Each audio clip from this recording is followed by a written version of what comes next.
I gently dusted the antique mahogany desk that had belonged to my grandmother, ignoring Rebecca's loud phone conversation in the next room.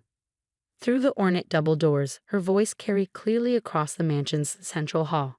"It's absolutely exhausting, darling. Living with Michael's mother is like having a ghost from the past haunting us. She won't let me redecorate, won't let me modernize.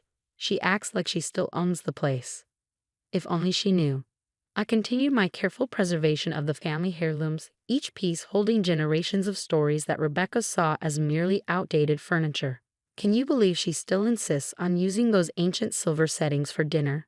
And those oil paintings, so dreary. I want to bring in my interior designer, but she keeps talking about historical value and family legacy. I glanced at the portrait above the fireplace, my great-grandmother, who had saved this mansion during the Great Depression by selling her jewelry but refusing to part with our ancestral home. Yes, exactly. Rebecca's voice rose higher. Michael keeps saying we should respect her wishes, but honestly, once we have children, I can't have them growing up in this museum. She'll have to go to a retirement home or something. The sound of my son's footsteps approached. "Rebecca, please lower your voice." "Why should I? This is my home now. We're married, which means what's yours is mine, and I won't have your mother dictating how we live." I closed my eyes, remembering the day I had allowed Michael and Rebecca to move in. She had seemed so appreciative then, calling the mansion magnificent and historic. That lasted about 2 weeks. "Darling," Rebecca continued, her voice sickly sweet, "you have to choose. Either she goes or my father withdraws his investment in your company." My hands stilled on the desk. So that's what this was about. "Rebecca, please," Michael pleaded. "Mom grew up here. This house means everything to her. And our future means everything to me. I won't live another day with her hovering around, protecting her precious antiques like they're more important than our happiness." I heard something crash and rushed to the doorway. One of the Venetian vases, a wedding gift to my grandmother, lay shattered on the marble floor. "Oops," Rebecca said, not looking sorry at all. "I guess we'll have to redecorate now." "That was a family heirloom," I said quietly. "Family heirloom?" She laughed sharply. "More like yard sale junk. This entire house needs a makeover, and you need to leave." Michael stepped forward. "Rebecca, that's enough." "No, it's not enough." She stormed to her designer purse, pulling out papers. "I had our lawyer draw these up. Since we're married, this house is part of our joint assets. And as the lady of the house, I'm serving your mother with an eviction notice." My son's face paled. "You did what?" "It's time, Michael. Choose your mother or your wife. And remember what Daddy's investment means to your company." I looked at the paper she thrust toward me, then at my son's tortured expression. "Actually," I said calmly, "I have some papers of my own." "What are you talking about?" Rebecca snapped. I walked to my grandmother's desk, removing a folder from the secret compartment she had shown me decades ago. "The deed to the mansion," I said, laying it out, "along with the trust documents establishing that this house can never be sold or transferred outside the maternal line of our family." Rebecca snatched the papers, her perfectly manicured nails crumpling the edges. As she read, her face went from triumphant to confused to pale. This can't be legal." "It's been legal for 5 generations," I explained. "Every daughter or daughter-in-law who's lived here has respected the trust. Until now. But we're married." Michael ounds. "Michael doesn't own anything," I interrupted gently. "Neither do you. This mansion belongs to the trust, of which I am the current trustee. Your marriage certificate doesn't change that." My son sat heavily in a nearby chair. "Mom, why didn't you tell me?" "Would it have mattered?" I asked quietly. Would it have stopped Rebecca from trying to erase our family's history? Rebecca's hands trembled as she read further. But my father's investment was made based on your assumption that you could claim this property." I finished. "Perhaps you should have checked the property records first." I picked up a piece of the shattered vase. "Each piece in this house has a story, Rebecca. Stories of women who preserved our legacy through wars, depressions, and hardships. Women who understood that real value isn't about modernization or social status. It's about honoring what came before us." "This is ridiculous," she sputtered. "Michael, do something." He looked at the portrait of his great-grandmother, then at the papers in Rebecca's shaking hands. "Yes," he said slowly, "I think I will." Finally, Rebecca exclaimed. "I'm calling your father," he continued, "to explain that we won't be needing his investment after all." The next morning, I woke to the sound of Rebecca's shrill voice echoing through the mansion's halls. She was on the phone with her father, trying to salvage both her pride and her husband's business deal. "Daddy, there must be something we can do. These trust documents can't be that binding." She paused, listening. "What do you mean your lawyers already knew? Why didn't you tell me?" I made my way to the breakfast room, where generations of my family had started their days. Michael was already there, studying old photographs I'd laid out on the table. "Is this Grandma Rose?" he asked, pointing to a woman standing proudly in front of the mansion's gates. "Yes," I smiled, pouring coffee from the antique silver pot. "She added the east wing during the 1940s, designed it herself. The same wing Rebecca wants to tear down for her indoor pool." Rebecca stormed in, her designer robe flowing dramatically. "The lawyers say we can contest the trust," she announced. "Daddy's willing to spend whatever it takes to destroy a legacy that survived 2 world wars." I asked mildly, sipping from my grandmother's china cup. "To modernize this mausoleum," she snapped. "Michael, surely you don't want to live in a museum forever." Before he could answer, the doorbell rang. Rebecca rushed to answer it, expecting her lawyer. Instead, she found Mrs. Henderson, our elderly neighbor. "Oh, it's you," Rebecca said coldly. "We're rather busy." "Actually," Mrs. Henderson interrupted, "I'm here about the Historical Society meeting. Catherine always hosts the monthly preservation committee in the library." "The what?" Rebecca spun to face me. "You're hosting meetings in my house." "Our family has hosted the Historical Society for 60 years, I explained. The library's architectural details are featured in several preservation textbooks." Mrs. Henderson peered at Rebecca over her glasses. "My dear, did you really think the Henderson Foundation would allow anyone to modify this mansion? We've been protecting historic properties in this area since before you were born." Rebecca's perfect composure cracked further. "The Henderson Foundation, the same foundation that funds the museum where Daddy's been trying to get on the board." "The very same," Mrs. Henderson smiled. "Catherine, shall we use the usual tea service, the one your grandmother saved during the fire of '52? I watched understanding finally dawn on Rebecca's face. Not only was her plan to claim the mansion failing, but her father's social ambitions were now at risk too. "The Preservation Committee would love to hear your ideas for the East Wing," I offered kindly. "Perhaps you'd like to join us." "Join you?" she sputtered. "For what? To discuss more ways to live in the past?" "No," Mrs. Henderson said firmly. "To learn why some things are worth preserving." Michael stood up. "I'd like to join. I should know more about my family's history." Rebecca stared at him in disbelief. "Michael." "What?" he challenged. "Mom's right. We can't just erase history because it doesn't match your vision of modern luxury." Other committee members began arriving, each greeting me warmly and eyeing Rebecca with knowing looks. They'd seen her type before, young wives determined to modernize historic homes, not understanding the value of what they wanted to destroy. "Fine," Rebecca declared. "Have your meeting. But this isn't over." She stormed upstairs, the sound of her expensive slippers echoing off walls that had witnessed far worse tantrums over the centuries. During the meeting, I watched Michael absorb every detail about the mansion's history. He learned about the hidden passages his great-grandfather had used to help people escape persecution, the garden where his grandmother had grown food during wartime, the library where generations of neighborhood children had been tutored. "Mom," he said afterward, "why didn't you tell me all this before?" "Would you have listened?" I asked gently, "or were you too busy trying to prove yourself to Rebecca's father?" He looked ashamed. "I forgot what really matters. Just like I forgot who you really are." "And who am I?" "The keeper of our family's legacy," he said softly. "The one who makes sure we remember where we came from." Later that evening, as Rebecca sulked in her room, Michael found me in the library. "I called Rebecca's father," he said. "Told him I'm starting my own company, without his investment." "Are you sure?" He looked around at the walls of books, each shelf holding pieces of our family's story. "Yes. Some things are worth more than money." From upstairs, we heard Rebecca's angry voice. "Daddy, you can't cut off my credit cards. I'm your princess." The transformation of both the mansion and my family over the next 6 months surprised everyone, especially those who had witnessed Rebecca's previous reign of attempted modernization. Initially, Rebecca retreated to the guest wing, emerging only to make snide comments about living in a museum. But when her social circle began praising the mansion's historical significance and authentic period details, she found herself facing an unfamiliar sensation, genuine curiosity.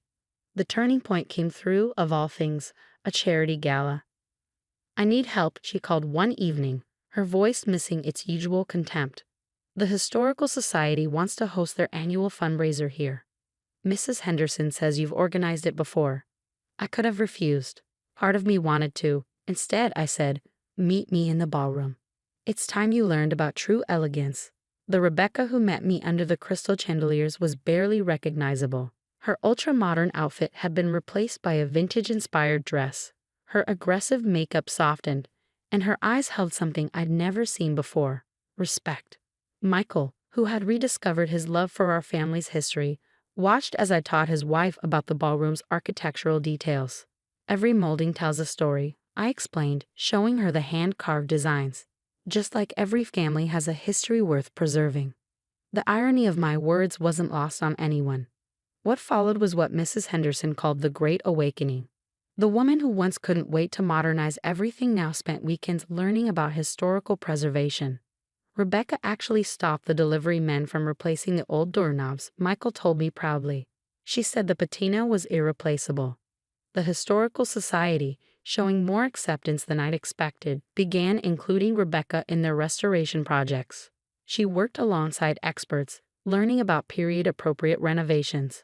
One day, I overheard her tell a friend, "Why didn't we see the beauty in these old things?" Rebecca set down her restoration handbook, her hands trembling. "Because we were too busy trying to make everything new," she admitted softly. "We thought luxury meant modern, when real luxury was here all along." "Like how we treated Mom and the house?" "Yes," she whispered. "Your mother preserved this legacy while we tried to destroy it. We were too blind to see that true elegance has a history." The real breakthrough came during the Historical Society's gala. A young couple asked about purchasing and preserving their own historic home. The old Rebecca would have recommended modern renovations. The new Rebecca spent hours sharing preservation resources and contacts. "This is real society," she said afterward. "Not pretending to be modern, but honoring what came before." Later that evening, as we closed the massive front doors, Rebecca lingered. "I've been thinking," she said quietly, "about the East Wing." "Oh, yes, instead of an indoor pool, maybe we could restore it to show how the house evolved through different eras. If you'll teach me?" I studied her face, looking for any trace of her old destructive ambitions. I found none. "That's a wonderful idea," I said carefully, "but it would mean giving up your modernization plans." "Some things are worth preserving," she replied, watching Michael show guests the secret passages. I just wish I'd learned that sooner.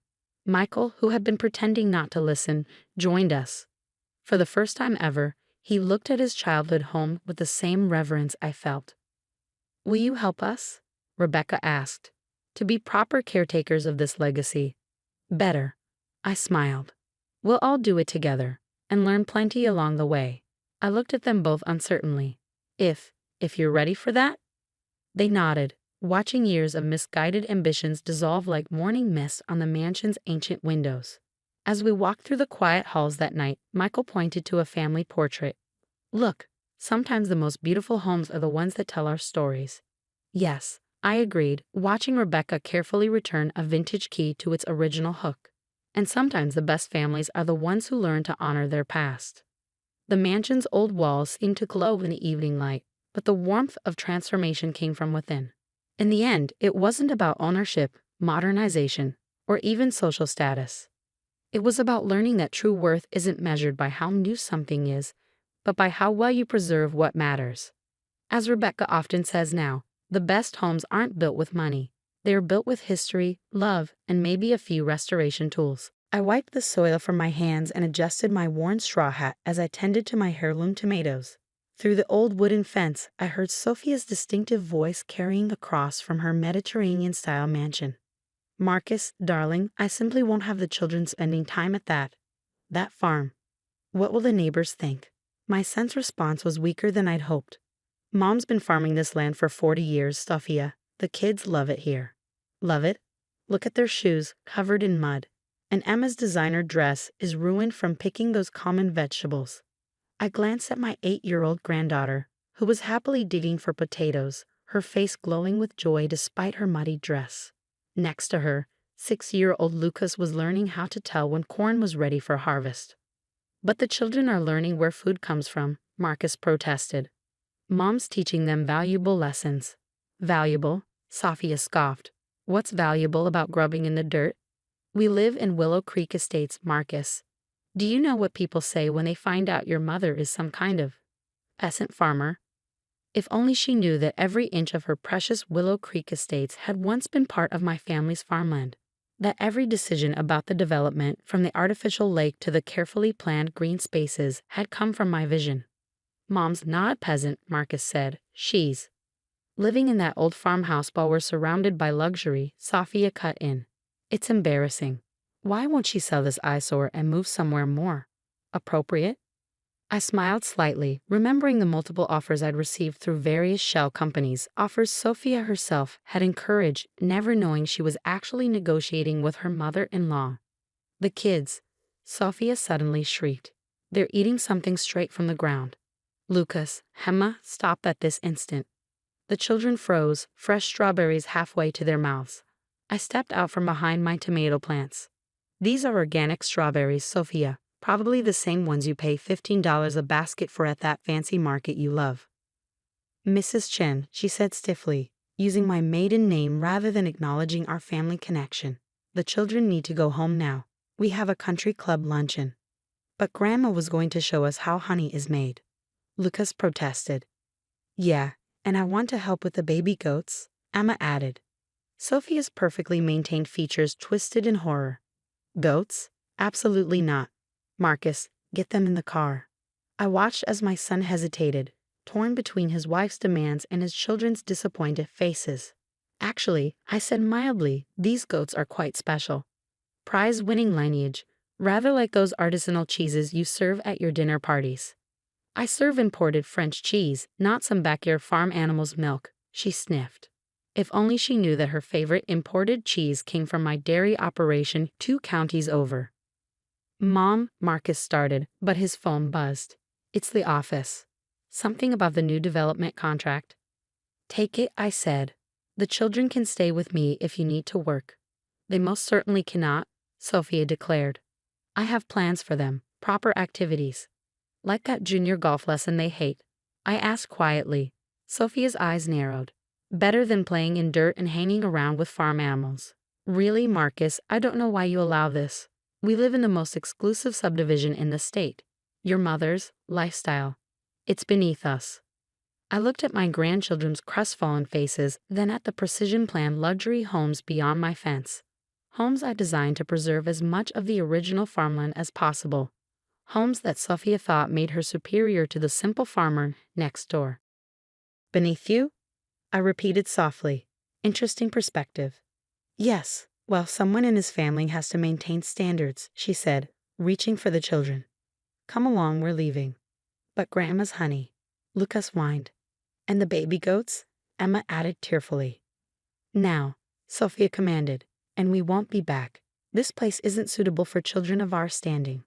As she marched them toward her luxury SUV, I saw Emma drop something. After they'd driven away, I picked it up, a business card from the country club. On the back, Emma had drawn a little farm with happy faces. My phone buzzed with a message from my lawyer. Development board meeting tomorrow. Time to review the Willow Creek Estate's ownership structure. I looked at my farmhouse, deliberately kept simple while I poured millions into sustainable agriculture and responsible development. At the luxury homes beyond my fence, where people like Sophia measured worth by square footage rather than character. Yes, I typed back. I think it's time for some changes in the neighborhood. That evening, as I reviewed the property documents in my study, a room Sophia had never seen, with its wall of agricultural and architectural awards, Marcus stopped by. Mom, I'm sorry about today. Sophia, she just doesn't understand. Doesn't understand what? I asked. That food doesn't magically appear in stores. That children might learn more from growing things than from country club etiquette. He had the grace to look ashamed. She means well. She just wants the best for the kids. And you think the best is keeping them from understanding where they come from. What this land was before it became her precious subdivision. You know how she is about appearances. Yes, I said, looking at tomorrow's agenda. I know exactly how she is about appearances. And maybe it's time she learned about reality. I turned to my property maps where Willow Creek Estates was outlined in red, all of it still, technically, part of my farm. Sometimes I thought the best lessons about genuine worth come from the very soil you're trying to rise above. The next morning, I traded my garden clothes for a tailored suit that had been hanging in my study closet. As I drove past Sophia's house in my rarely used Mercedes, I saw her watching from her window, confusion evident on her face. The development board meeting was scheduled at the Willow Creek Estates clubhouse, a building I'd specifically designed to incorporate elements of the original barn that once stood there. Sophia was there early, presiding over her self-appointed social committee. Mrs. Chen. She blinked rapidly at my appearance. Why are you? This is a private meeting. Oh, I know. I smiled, taking my seat at the head of the table. But this is for property owners and board members only, she protested, smoothing her designer dress nervously. Exactly. I opened my briefcase just as Marcus rushed in. Mom, what's going on? Please, everyone take your seats, my lawyer, Janet, announced. Mrs. Chen has some important matters to discuss. The farmer? Someone whispered. I pulled out the original property deeds, development plans, and current ownership documents. Actually, I'm the developer and primary owner of Willow Creek Estates. Have been since I transformed my family's farm into this community. The room erupted in murmurs. Sophia's perfect makeup couldn't hide her shock. That's impossible, she stammered. This development was created by Chen Agricultural Developments. My company, I confirmed. Named after my father, who taught me both farming and business. I gestured to the wall behind me, where a painting of the original farmhouse hung. That's where I grew up, learned to respect the land, and eventually designed this entire community. Marcus slumped in his chair. Mom, why didn't you ever tell me? Would it have mattered? I asked quietly. Would it have stopped you and Sophia from treating the farm like something shameful? Sophia's hands trembled as she reached for the documents. But you're just a farmer. I'm a farmer who holds degrees in agricultural science and urban development, I corrected. Who built this community to demonstrate that luxury living and environmental responsibility can coexist. I displayed the community plans on the screen, showing how each house, including Sophia's, had been positioned to preserve ancient trees and natural watersheds. Your organic markets, my produce. Your farm-to-table restaurants, my supply chain. That imported cheese you serve, my dairy farm. I paused, letting it sink in. Even your precious country club was designed to incorporate sustainable farming practices in its landscaping. But you live in that old house. Work in the dirt. Sophia's voice was barely a whisper. Because I choose to, I said firmly. Because someone needs to teach the next generation that real value doesn't come from marble countertops and social status. Janet distributed new documents to the board members. Mrs. Chen has some proposals for the community's next phase, including, I added, looking directly at Sophia, converting that empty lot you've been complaining about into a community teaching garden. A garden? She squeaked. But that's where we were planning to build the new tennis courts. The residents' survey showed more interest in learning sustainable farming practices, I noted, particularly among the children. Marcus leaned forward. Is that why Emma and Lucas love the farm so much? They're actually learning something valuable, more valuable than country club etiquette. I asked pointedly. Yes. Sophia straightened her spine. Fine, you want everything. But our position in the community is exactly what you make of it, I interrupted. Not through your address or your social committees, but through your contributions to the community's real values. I pulled up photos of the children working in my garden. Your children understand this. They see the magic in growing things, in understanding where food comes from, in connecting with the land. They do love the farm, Marcus admitted. Come home talking about plants and animals, and honey production, and sustainable farming, I added. All those things you thought were beneath them. Sophia's perfect posture finally crumbled. I just wanted them to have the best. The best isn't always the most expensive, I said gently. Sometimes it's the lessons learned with dirty hands and happy hearts. The board members nodded, many glancing at their own manicured lawns with new eyes. So what now? Marcus asked. Now, I smiled. We're going to show everyone that true luxury isn't about shutting nature out. It's about learning to live in harmony with it. I unveiled the plans for the teaching garden, complete with areas for children's programs and community education. And me? Sophia asked quietly. That depends, I replied. Are you ready to learn that real status comes from what you contribute, not what you own? She looked at the photos of her children, their faces bright with discovery as they learned about life from their supposedly simple farmer grandmother.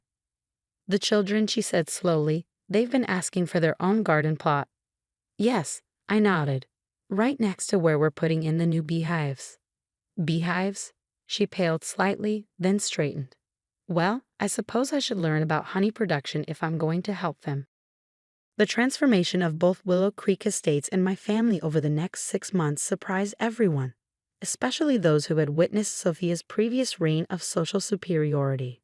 Initially, Sophia retreated into her mansion, emerging only to spread stories about embracing sustainable living. But when her former social circle started praising her children's knowledge of organic gardening, she found herself facing an unfamiliar sensation, genuine accomplishment. The turning point came through, of all things, a failed garden party.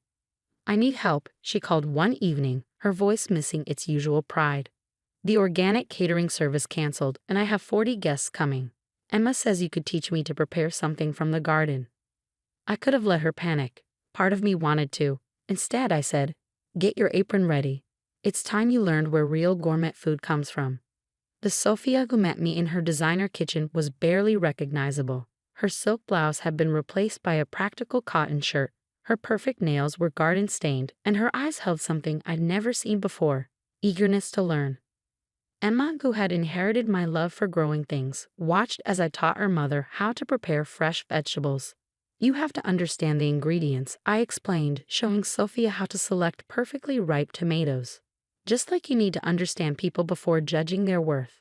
The irony of my words wasn't lost on anyone. What followed was what Marcus called the Great Garden Revolution. The woman who once wouldn't touch soil now spent weekends teaching other residents' children about organic farming. Mom actually led the garden club meeting today, Emma told me proudly. She didn't even mind getting dirt on her designer jeans. Marcus, showing more growth than I'd expected, started implementing green initiatives throughout the community. He worked alongside the maintenance crew, learning about sustainable landscaping. One day, I overheard him tell Sophia, "Why do we waste so much time pretending to be above all this?" Sophia set down her gardening tools, hands trembling. Because we thought luxury meant separation from nature, she admitted softly. We were so busy trying to look sophisticated that we never learned true refinement. Like how we treated Mom's farm. Yes, she whispered. Your mother created something beautiful while we looked down on her methods. We were too blind to see that real elegance can have dirt under its nails. The real breakthrough came during our first community harvest festival. A young resident presented dishes made entirely from their family's garden plot. The old Sophia would have dismissed it as common. The new Sophia spent hours sharing recipes and gardening tips. This is real community, she said afterward. Not pretending to be exclusive, but sharing knowledge and growth. Later that evening, as we cleaned up the festival area, Sophia lingered. I've been thinking, she said quietly, about the country club landscaping. Oh, yes. We should convert it into an educational garden space. If you'll help design it. I studied her face, looking for any trace of her old social climbing self. I found none. That's a wonderful idea, I said carefully. But it would mean giving up your precious formal gardens. Gardens should grow more than appearances, she replied, watching Emma teach other children about composting.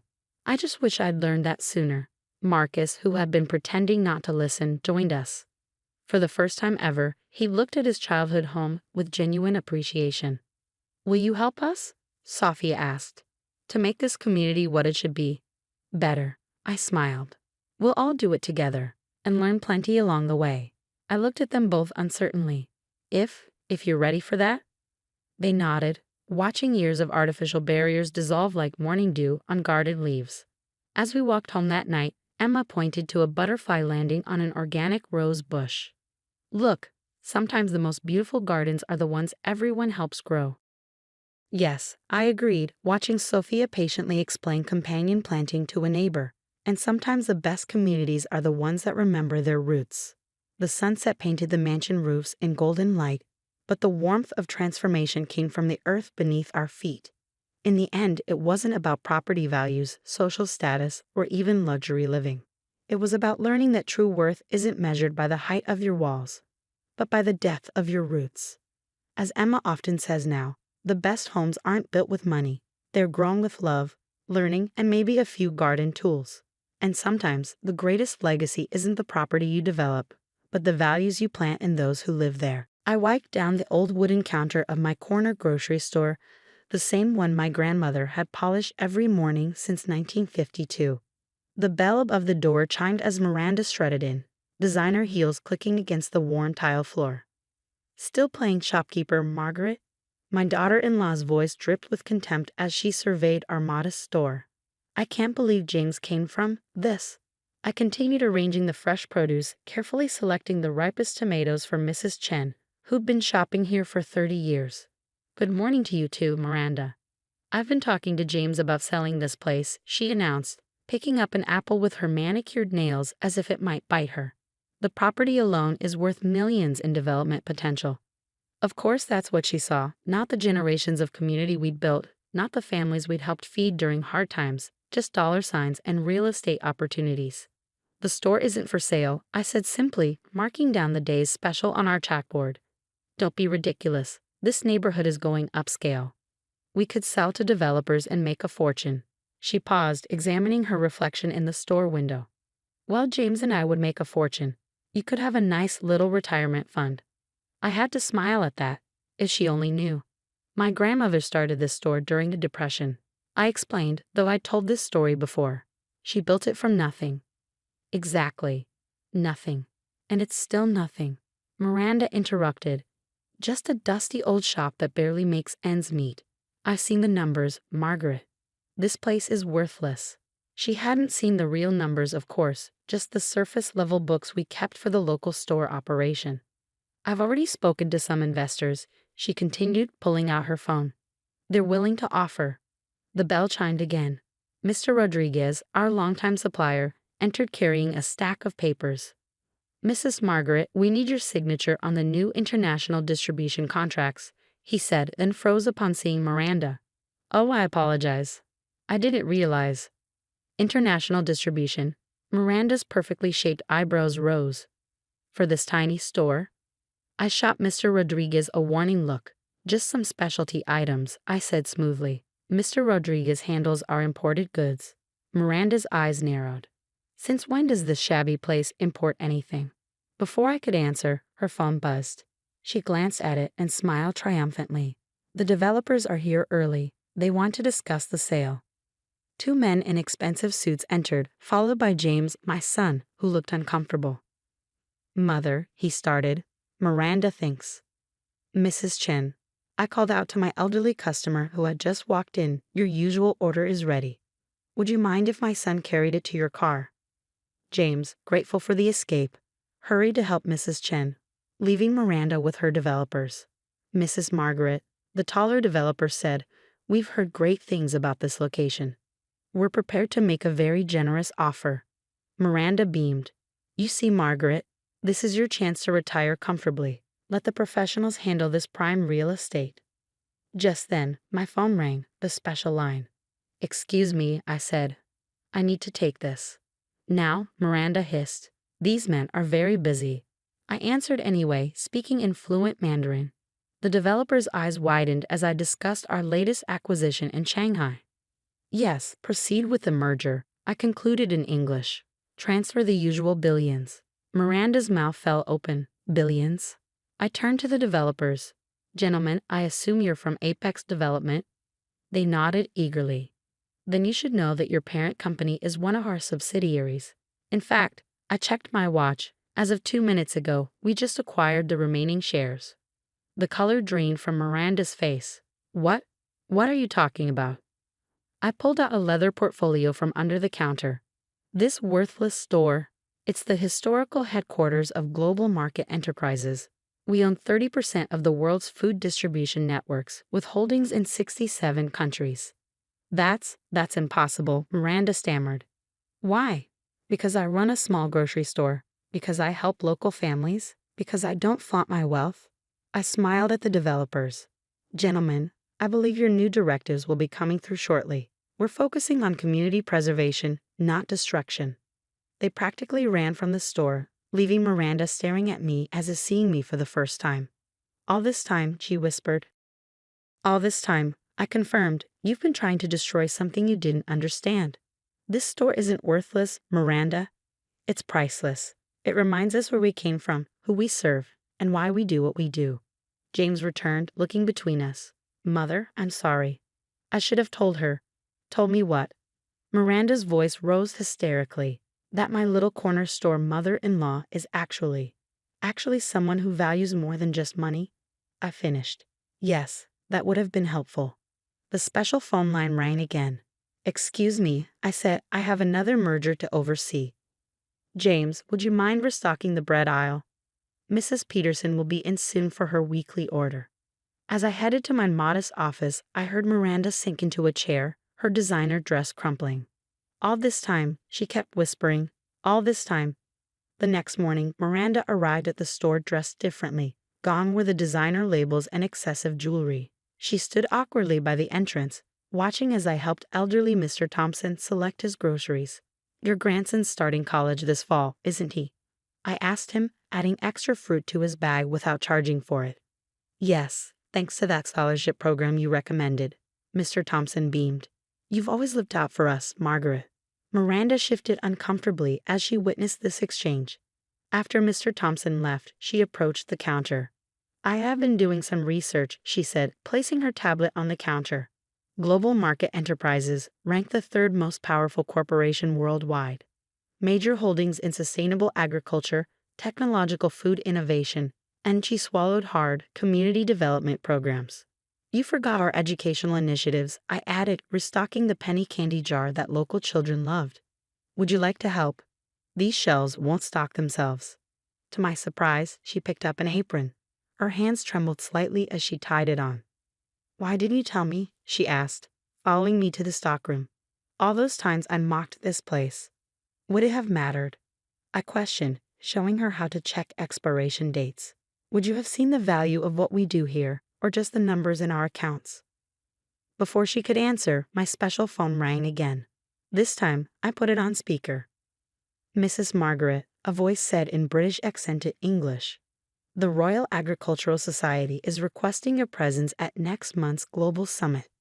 They're particularly interested in your innovative approach to combining corporate success with community involvement. Tell them I'll send my usual representative, I replied. I have inventory to manage here. Miranda stared as I ended the call. You're turning down the Royal Society for inventory. This store is where it all started, I explained, leading her to a wall of photos.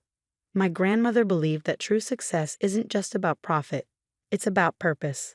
Every global decision we make starts with the lesson we learned here. Feed the community, support families, build connections. The bell chimed again. A young mother entered, looking worried. Mrs. Margaret, she said quietly, I lost my job last week. I can't afford. Sarah, I interrupted gently, your usual order is ready. We can adjust the payment schedule until you're back on your feet. Miranda watched this interaction with new eyes. How many families do you help like this? She asked after Sarah left. In this store, about 50 right now. Globally, millions through our various programs. I handed her a stack of files. These are the real numbers you wanted to see. As she read through the documents, her hands started shaking again. These profit margins, the charitable foundations, the educational trusts. All started from this worthless little store, I confirmed. Every empire needs a heart, Miranda. This is ours. James arrived for his shift, stopping short when he saw his wife in an apron. Miranda? Your wife is learning about inventory management, I explained, hiding my smile. I've been so stupid, Miranda blurted out. All this time I assumed. You assumed wealth only looked one way, I finished. many people do. The afternoon brought a steady stream of customers, each with their own story, each treated with the same care my grandmother had shown decades ago. Miranda watched, slowly understanding that the real value of our empire wasn't in its global holdings but in its local impact. "Those developers," she said suddenly, "they're not coming back, are they?" "No," I confirmed. "They'll be receiving new directives about preserving local businesses instead." "Because you own their company," she said slowly. "You own their company but still work here every day." "This store is my office," I explained. "The best decisions about feeding the world come from actually feeding your neighbors." James wrapped an arm around his wife. "Now you know why I love working here. It's not just a store, it's a legacy." "A legacy I tried to destroy," Miranda whispered. "But now you have a chance to understand it," I offered. "That's worth more than any real estate deal." The special phone rang again. This time, Miranda noticed something. "That ringtone, it's the same as the store's doorbell." "Yes," I smiled. "To remind everyone at corporate headquarters where we came from. Would you like to learn why we chose that bell?" She nodded eagerly, and for the first time since she'd married my son, I saw genuine interest in her eyes. "But first," I said, handing her a pricing gun, "these cans need labeling. We have a community to feed." As Miranda carefully marked each can, I saw her finally beginning to understand. Sometimes the smallest tasks build the biggest legacies, and true wealth isn't always visible to those blinded by its glitter. 6 months later, the corner store had undergone a subtle transformation, not in its appearance but in its energy. Miranda, once its biggest critic, had become an unexpected champion of our small shop philosophy. The change became apparent during our annual community dinner, an event she would have previously dismissed as quaint. Instead, she was there in a simple dress, helping serve meals to local families. "Mrs. Margaret," she called from behind the counter, "the Henderson family needs extra groceries this month. Their youngest just started college." "Add it to their account," I nodded, watching her write it down in the same ledger my grandmother had used. "And don't forget the extra fruits and vegetables," she finished. "I already packed them." James beamed with pride, watching his wife chat with elderly customers she once would have ignored. The designer handbags and artificial airs were gone, replaced by genuine warmth and understanding. During a quiet moment, Miranda joined me in the office as I took another call from our Tokyo division. "The new community support program you suggested," the executive said, "is showing remarkable results. Implementing the corner store model in our Asian markets has increased both profit and customer loyalty." After the call, Miranda smiled. "The corner store model, that's what they're calling it now." "Yes," I replied. "Your idea to expand our local support system globally is working beautifully." She blushed at the praise. "I just thought, if it works here." "Exactly. Think locally, act globally. The opposite of what most corporations do." The bell chimed, and Mr. Rodriguez entered with his usual stack of papers. This time, Miranda didn't flinch at the sight of international contracts. "The new community education centers are ready," he reported. "All designed to look like corner stores," Miranda finished proudly, "where people can learn, grow, and support each other." Later that evening, as we closed the shop, a sleek corporate car pulled up outside. The CEO of one of our largest competitors stepped out, looking uncomfortable in our humble surroundings. "Mrs. Margaret," he began formally, "our board would like to discuss a merger." "No need for formality, Robert," I interrupted. "Help us close up, and we can talk." To everyone's surprise, the powerful CEO found himself stocking shelves alongside Miranda, who explained our inventory system with the expertise of someone who'd learned its true value. "You see," she told him, "each product has a story, each customer has a name, and every transaction builds community.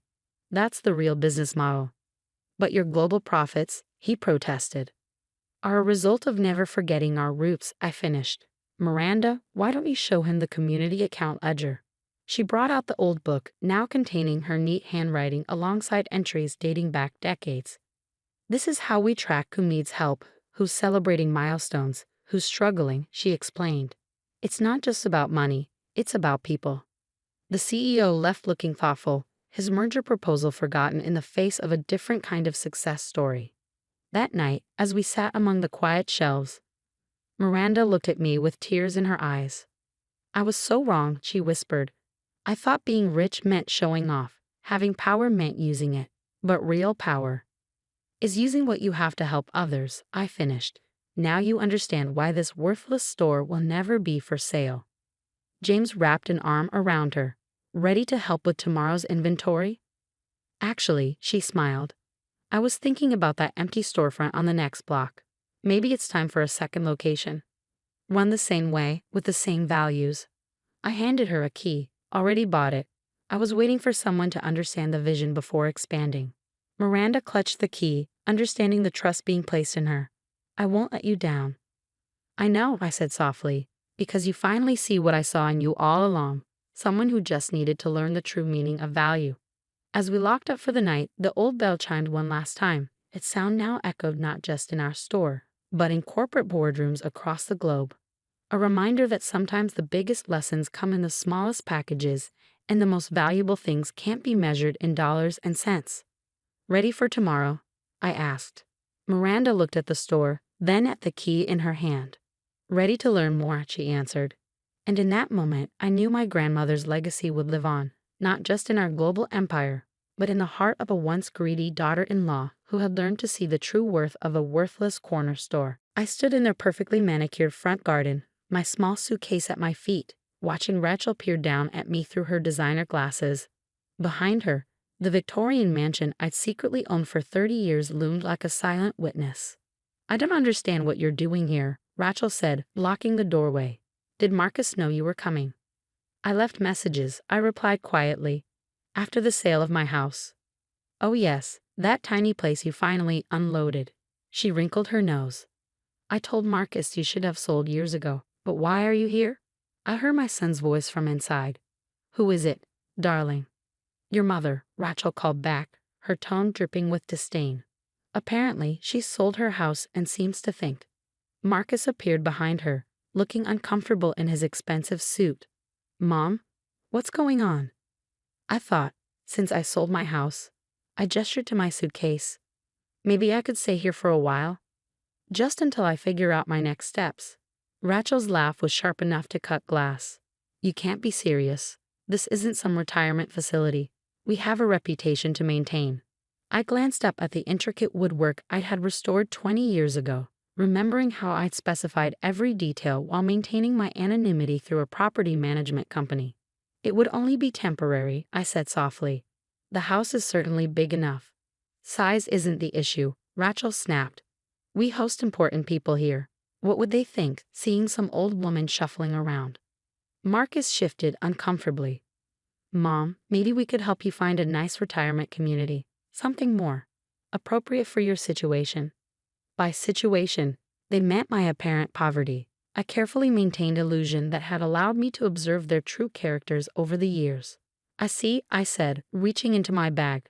Perhaps this might interest you then. I pulled out an envelope bearing the letterhead of the city's most prestigious law firm. What's that? Rachel asked, suspicion creeping into her voice. Just some property documents. You see, I've been thinking about the house. Our house, Rachel interrupted. We've lived here for 5 years. As tenants, I corrected gently. Very well-paying tenants, but tenants nonetheless. The color drained from Marcus's face. What are you talking about? Maybe we should discuss this inside, I suggested, unless you prefer the neighbors hear about your rental status. That got their attention. Rachel practically yanked me through the doorway, her designer heels clicking anxiously on the marble floor I'd imported from Italy. Explain, she demanded once we were in the living room. And make it quick. We have the neighborhood association meeting in an hour. I sat in my favorite armchair, though they'd never known it was mine, and opened the envelope. Did you ever wonder why you couldn't buy this house? Why it was only available for lease, despite your generous offers? The property management company said the owner wasn't interested in selling. Marcus replied slowly.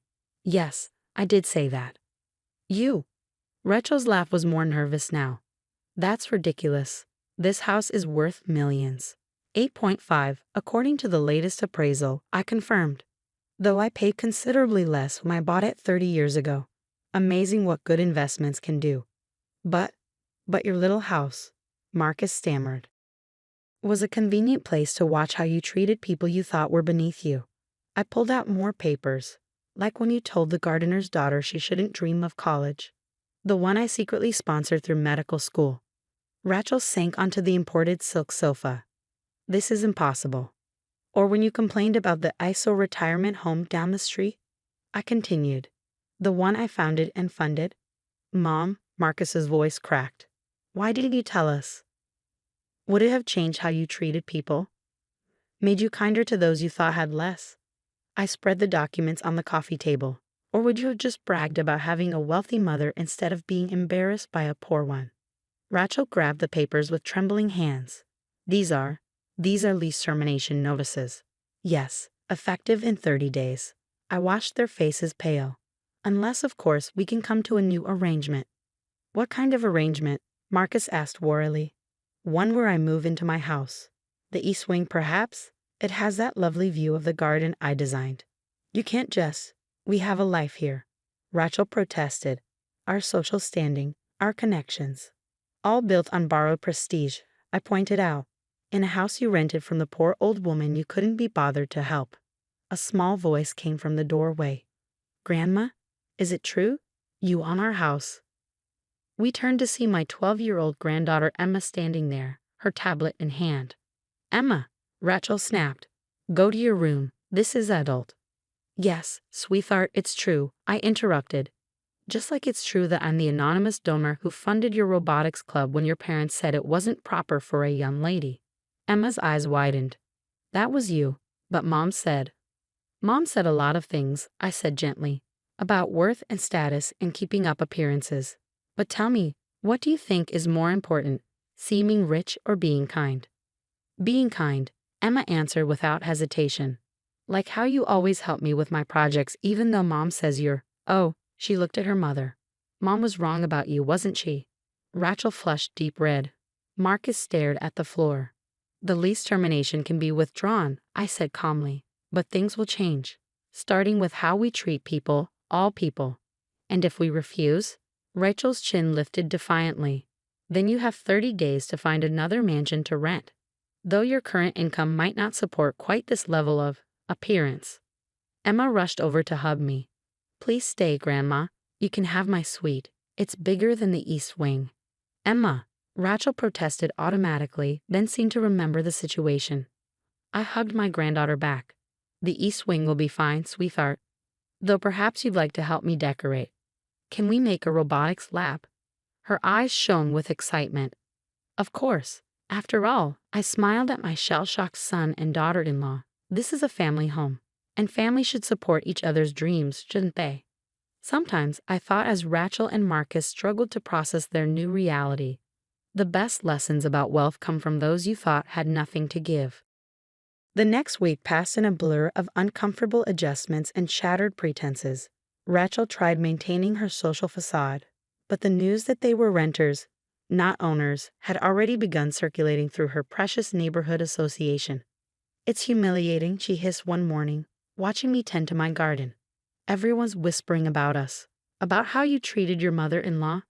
I asked mildly, pruning my prized roses, or about how you've been living beyond your means. We pay the rent, she protested. With money from your father's trust fund, I pointed out. The one that expires next month. Did you think I didn't know? Her face paled. How did you? I've owned this house for 30 years, dear. I make it my business to know who's living in it. Inside, I could hear Emma excitedly showing Marcus our newly converted robotics lab in the East Wing. My son had been unusually quiet since the revelation, spending hours in his home office, presumably reassessing his life choices. Your father called, I mentioned casually to Rachel. He's quite interested in meeting the woman who's been his daughter's actual landlord all these years. Rachel's hand flew to her throat. You spoke to Daddy? We had quite an illuminating conversation about trust funds, responsibility, and raising children to value the right things. Before she could respond, Emma burst into the garden, her eyes shining. Grandma, the 3D printer you ordered arrived. Can we set it up now? Of course, sweetheart. I smiled, watching Rachel flinch at our easy rapport. Would you like to join us? I asked her. I don't know anything about that stuff, she admitted reluctantly. Neither did I, until I learned, I said. It's never too late to discover new interests, especially ones that don't involve social climbing. Later that evening, Marcus finally emerged from his office, looking haggard. Mom, can we talk? I set aside my tablet, where I'd been reviewing property investments. Of course. I've been looking at our finances, he said quietly, without Rachel's trust fund. You can't afford the rent. I finished. I know. Why didn't you tell us? All these years. Would you have learned anything if I had? I met his eyes. Or would you have just switched from being embarrassed by my poverty to bragging about my wealth? He had the grace to look ashamed. I'm sorry. For everything. I'm not the one who needs to hear that, I said, nodding toward Emma's room, where she was working on her latest robotics project. She's been watching how you treat people. What lessons do you think she's learning? A crash from the kitchen interrupted us. We found Rachel attempting to operate the coffee maker, something she'd always left to the housekeeper. I let Maria go, she announced, her voice small. We can't afford staff anymore. Interesting, I observed, how quickly priorities change when resources do. I don't know how to do any of this, she admitted, gesturing helplessly at the kitchen. Would you like to learn? I offered. Along with other things. She looked at me suspiciously. What do you mean? The retirement home you called an eyesore. They need volunteers.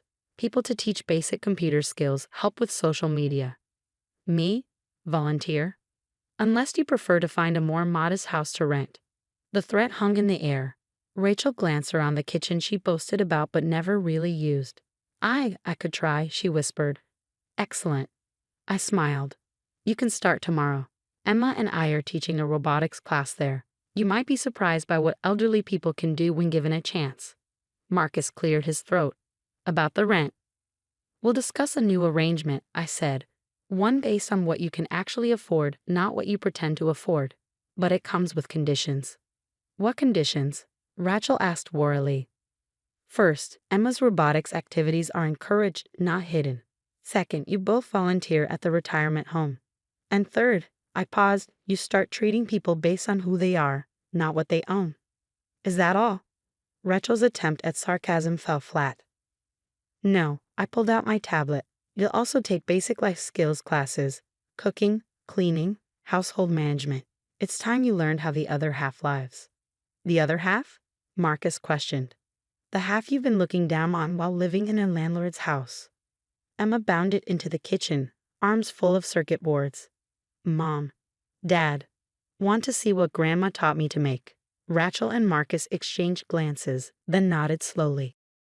Show us, Rachel said, attempting a smile.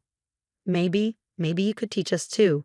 As Emma excitedly explained her project, I watched my son and daughter-in-law's faces. The facade was cracking, revealing something that might, with time and work, become genuine. Remember, I said quietly, true wealth isn't in what you appear to own. It's in what you actually build, including relationships. Sometimes I thought as Rachel tentatively asked Emma questions about robotics. The best renovations aren't done to houses, but to the people living in them. And sometimes it takes losing the appearance of wealth to find something actually valuable. The transformation of both the house and my family over the next 6 months surprised everyone, especially those who had witnessed their previous reign of social superiority. Initially, Rachel retreated from her social circles, emerging only to spread stories about choosing a simpler life. But when her former society friends started praising the retirement home's new technology program, she found herself facing an unfamiliar sensation, genuine accomplishment. The turning point came from, of all things, a broken washing machine. I need help, she called one evening, her voice missing its usual pride. The laundry room is flooded, and I can't reach any repair service. Emma says you know how to fix things. I could have let her struggle. Part of me wanted to. Instead, I said, get your tools ready. It's time you learned basic home maintenance. The Rachel who met me in the laundry room was barely recognizable. Her designer clothes had been replaced by practical wear, her perfect manicure was chipped, and her eyes held something I'd never seen before, eagerness to learn. Emma, who had inherited my practical nature, watched as I taught her mother basic repair skills. You have to understand how things work, I explained, showing Rachel the machine's components. Just like you need to understand people before judging them.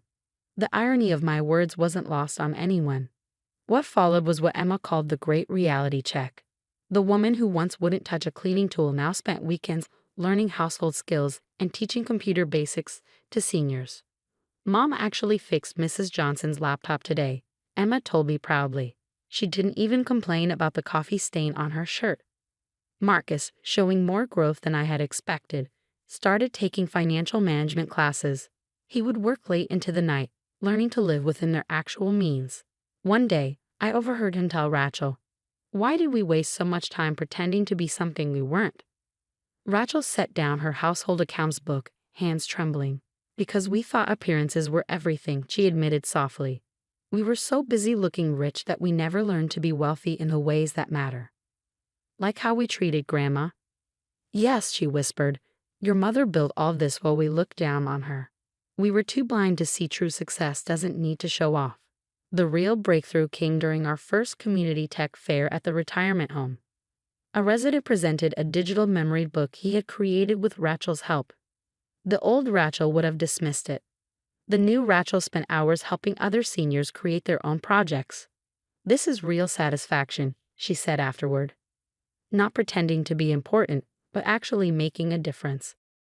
Later that evening, as we cleaned up the fair's equipment, Rachel lingered. "I've been thinking," she said quietly, "about the East Wing." "Oh, yes, we should convert part of it into a permanent tech center for the seniors. If that's okay with you." I studied her face, looking for any trace of her old social climbing self. I found none. "That's a generous idea," I said carefully. "But it would mean giving up more of your exclusive home." "Home isn't about exclusivity," she replied, watching Emma teach an elderly gentleman to use video chat. "It's about creating space for what matters. I just wish I'd learned that sooner." Marcus, who had been pretending not to listen, joined us. For the first time ever, he looked at me with genuine respect. "Will you help us?" Rachel asked. "To make this house what it should be? Better," I smiled. "We'll all do it together, and learn plenty along the way." I looked at them both uncertainly. If you're ready for that?"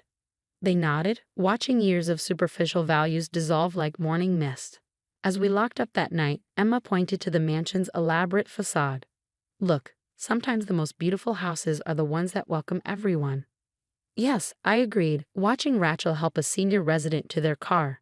"And sometimes the best families are the ones who learn to value what's real." The house lights dimmed behind us, but the warmth of transformation lit our way forward. In the end, it wasn't about property ownership or revenge or even social status. It was about learning that true worth isn't measured by the size of your house, but by how many people you welcome into it. As Emma often says now, the best homes aren't built with money. They're built with love, learning, and maybe a few repair tools. And sometimes the greatest legacy isn't the property you own, but the values you instill in those who live there. I adjusted my outdated reading glasses and straightened the papers on my modest desk outside the boardroom. Through the expensive wood doors, I could hear Victoria's confident voice presenting her latest innovation. "We need to streamline operations," she was saying, "starting with outdated personnel." By outdated personnel, I knew she meant me, Margaret Wilson, the seemingly simple executive secretary who'd been with the company for 30 years. What she didn't know was that I founded Global Dynamics in my garage, building it into a billion-dollar tech corporation while maintaining my anonymity. "Speaking of which," Victoria continued, "we really need to discuss Ellen from the front desk. She's been here far too long, and frankly, she's not the image we want to project." I glanced at my practical shoes and simple cardigan, my carefully crafted disguise. For years, I'd worked this way, observing my company's culture from the ground level, while another woman played the role of CEO in public appearances. "Ellen's been with us for decades," Thomas from HR protested weakly. "She knows every aspect of operations." "Exactly my point," Victoria's voice dripped with disdain. "We need fresh blood, not old secretaries who can barely handle email." If she only knew I'd written half the code that ran their email system. My son James, Victoria's husband and our chief technology officer, cleared his throat uncomfortably. "Maybe we should focus on the quarterly projections." "No, this is important," Victoria insisted. "Do you know what happened yesterday?" I asked Ellen to prepare my presentation slides, and she suggested improvements to my technical specifications. A secretary trying to correct my work. I smiled slightly, remembering the glaring errors I'd spotted in her proposal. The board meets tomorrow to review senior management positions, Victoria continued. And I think it's time we discussed modernizing our support staff. Starting with Ellen. My phone buzzed. A message from Sarah, my trusted friend who played the role of CEO in public.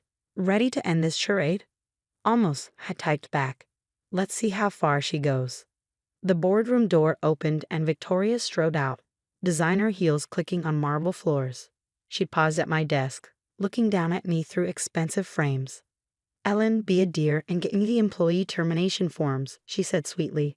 Oh, and you might want to update your resume. Changes are coming. I peered at her over my fake reading glasses. Changes, Ms. Harrison. Progress, Ellen. Something you wouldn't understand, she smiled coldly. We can't all keep up with the times.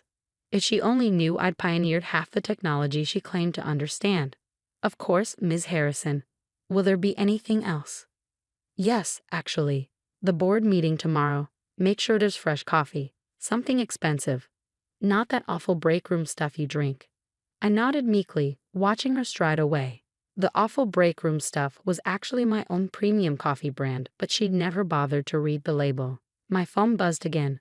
Board's ready when you are, Sarah messaged. Time to show her who really runs things. I looked at the termination forms Victoria had requested, then at the real documents in my drawer, the ones revealing my true identity as founder and majority shareholder. Tomorrow, I replied.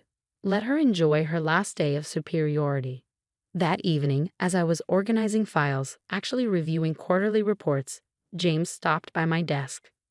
Ellen, I'm sorry about Victoria. She can be ambitious, I suggested mildly. That's one word for it. He shuffled uncomfortably. Look, you've been here forever. Maybe you could retire. Take a nice package. I studied my son's face, remembering the boy who used to visit my office job after school, never knowing he was playing in the building his mother owned. Do you really think I'm outdated, James? He had the grace to look embarrassed. It's not that. Victoria just wants to make changes, modernize things. Like firing loyal employees? You don't understand business, he said patronizingly. Sometimes tough decisions need to be made by people who understand their consequences, I finished. Yes, I know quite a bit about tough decisions. He looked confused by my tone, but was distracted by Victoria calling from down the hall. James, we're late for the country club dinner. Coming? He gave me an awkward pat on the shoulder. Just think about retirement, okay. I watched him hurry after his wife, wondering when he'd forgotten the values I tried to teach him about treating people with respect. Later that night, I sat in my true office, the top-floor suite everyone thought belonged to Sarah. Tomorrow's board meeting would reveal everything, but tonight, I reviewed Victoria's complete employee file. Brilliant but ruthless, innovative but cruel, ambitious but without compassion. Are you sure about this? Sarah asked, bringing me my actual reading glasses. It's been 30 years of anonymity. Time for a change, I smiled. Like Victoria says, we can't all keep up with the times. I pulled up the real company records on my screen, showing the truth about who owned Global Dynamics, who had built it from nothing, and who really signed everyone's paychecks.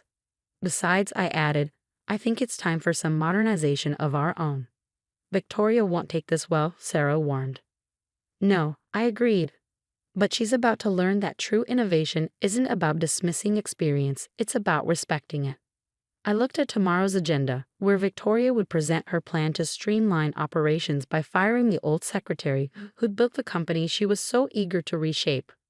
Sometimes, I thought, the best lessons about progress come from the very people you're trying to leave behind. The next morning, I arrived early, wearing my usual modest outfit. Victoria was already there, pacing the hallway in her designer suit, rehearsing her presentation. Ellen, she barked, spotting me. Where's that premium coffee I asked for?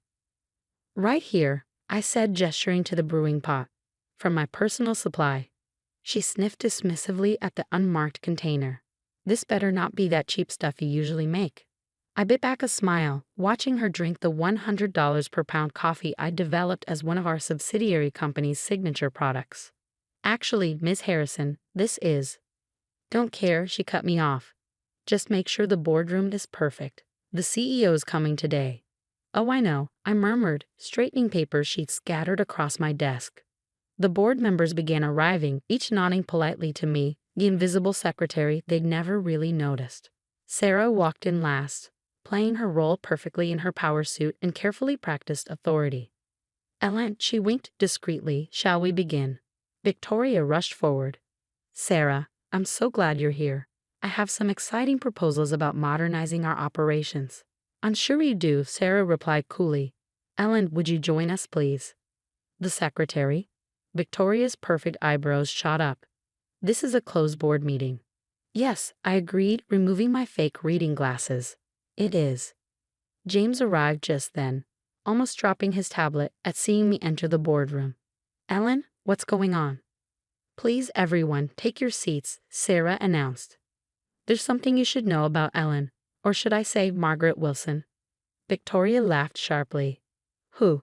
The founder and majority owner of Global Dynamics, Sarah said, stepping aside as I took the CEO's chair. Your actual boss for the past 2 years. The room fell silent. Victoria's face went from confused to pale to bright red in seconds. This is ridiculous, she sputtered. She's just a secretary. Actually, I said, dropping my meek demeanor, I'm the woman who built this company from nothing. The one who developed our core technologies. The one who's been watching how you treat inferior employees. James collapsed into his chair. Mom? Hello, sweetheart, I smiled, surprised to see what your outdated mother actually does for a living. Victoria's hands trembled as she gripped her presentation folder. But Sarah's the CEO. Sarah's my dear friend who plays CEO for public appearances, I explained, while I observe how my company really runs. How people behave when they think no one important is watching. This is a joke, Victoria insisted weakly. I pressed a button, and my achievements filled the screen behind me. Patents, innovations, awards received under my real name but never publicly claimed. The coffee you just called cheap, my premium brand. The email system you think I can barely use, my code. The technical specifications you dismissed yesterday, my improvements. The board members shifted uncomfortably, no doubt remembering every time they'd ignored or dismissed Ellen's suggestions. But why? James asked. Why pretend to be a secretary? Because character shows in how you treat people you think can't help or hurt you, I said quietly, something you seem to have forgotten. Victoria straightened her spine.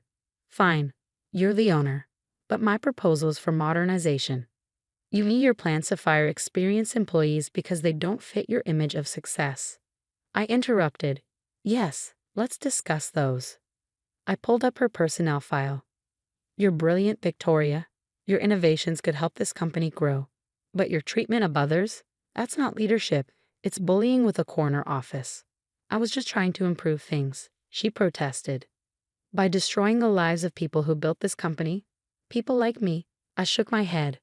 That's not improvement. It's arrogance. James leaned forward. Mom, I'm so sorry. I should have. Should have what? Stopped your wife from mistreating employees. Remembered the values I taught you? Yes, you should have. Sarah distributed folders to everyone. These are the real quarterly reports. As you can see, our outdated employees have been instrumental in our success. Victoria flipped through the pages frantically, but my position, my authority, is now under review, I finished, along with anyone else who thinks experience is a liability rather than an asset. You can't just. I can and I will, I said firmly. This company wasn't built by destroying people, it was built by developing them. Something you'd know if you'd ever bothered to learn from those you considered beneath you. The board members nodded in agreement, many looking ashamed of their own behavior. So what now? James asked quietly. Now, I smiled, we're going to have a long discussion about real innovation, starting with how we treat every member of this company, from the CEO to the newest intern. Victoria's perfectly maintained facade finally cracked. And me? That depends, I said, leaning back in my chair. Are you ready to learn from an old secretary about what really makes a company great? Sometimes, I thought as Victoria struggled with her new reality, the best view of a company's character isn't from the top floor. It's from behind the desk everyone walks past. The transformation of both Global Dynamics and my family over the next 6 months surprised everyone. especially those who'd witnessed Victoria's previous reign of corporate superiority. Initially, Victoria retreated to her office, emerging only to complain about unconventional management styles. But when our employee satisfaction scores skyrocketed and innovation increased, she found herself facing an unfamiliar concept: success through kindness. The turning point came through, of all things, a failed project. "I need help," she called one evening, her voice missing its usual arrogance. "The new software platform has critical errors, and the junior developers, they suggested something that might work." I could have let her fail. Part of me wanted to. Instead, I said, "Bring them to my office. Let's all work on this together." The Victoria who arrived at 8 p.m. was barely recognizable. Her designer suit wrinkled, her perfect hair disheveled, and her eyes held something I'd never seen before: humility. The junior developers, people she would have once dismissed as irrelevant, watched as I guided them all through the problem-solving process. "Everyone's perspective matters," I explained as they collaborated on the code. "Just like every employee matters, regardless of their title." The irony of my words wasn't lost on anyone. What followed was what the staff called the Great Awakening. The woman who once couldn't be bothered to learn employees' names now spent lunchtimes mentoring junior staff.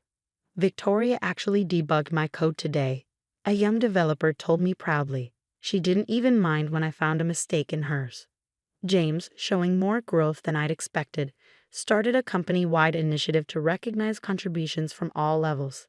He worked alongside entry-level employees, learning their challenges and ideas. One day, I overheard him tell Victoria, "Why didn't we see how much talent we were ignoring?" Victoria set down her coding manual, hands trembling. "Because we were too busy looking up to look around," she admitted softly.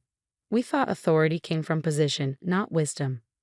"Like how we treated Mom." "Yes," she whispered. "Your mother built an empire while serving coffee, and we were too blind to see past our own ambition." The real breakthrough came during our first company-wide innovation summit. A maintenance worker presented a brilliant efficiency solution. The old Victoria would have ignored him. The new Victoria spent hours helping him prepare his patent application. "This is real progress," she said afterward. "Not just in technology, but in how we value each other." Later that evening, as we closed the office, Victoria lingered by my desk. "I've been thinking," she said quietly, "about my role here." "Oh, yes, I'd like to start a mentorship program. But not just for executives, for everyone. Teaching and learning from each other." I studied her face, looking for any trace of her old superiority. Found none. "That's a wonderful idea," I said carefully, "but it would mean admitting you don't know everything." "The best leaders are eternal students," she replied, watching a janitor teach a programmer about efficient system maintenance. "I just wish I'd learned that sooner." James, who'd been pretending not to listen, joined us. For the first time ever, he looked at me with complete understanding. "Will you help us?" Victoria asked. "To build something better this time?" "Better," I smiled. "We'll all do it together, and learn plenty along the way." I looked at them both uncertainly. If you're ready for that?" They nodded, watching years of corporate hierarchy dissolve like obsolete code. As we left that night, James pointed to our company's new motto: "Innovation comes from every level." "Yes," I agreed, watching Victoria hold the door open for the cleaning crew. And sometimes the best leaders are the ones who learn to follow. The office lights dimmed behind us, but the glow of transformation lit our way forward. In the end, it wasn't about titles or power or even corporate success. It was about learning that true innovation isn't found in corner offices, it's found in the hearts and minds of every person who walks through our doors. As Victoria often says now, the best companies aren't built from the top down. They're built by valuing every voice, even the ones you once tried to silence. And sometimes the greatest authority isn't the power you display, but the wisdom you gain from pretending to have none at all.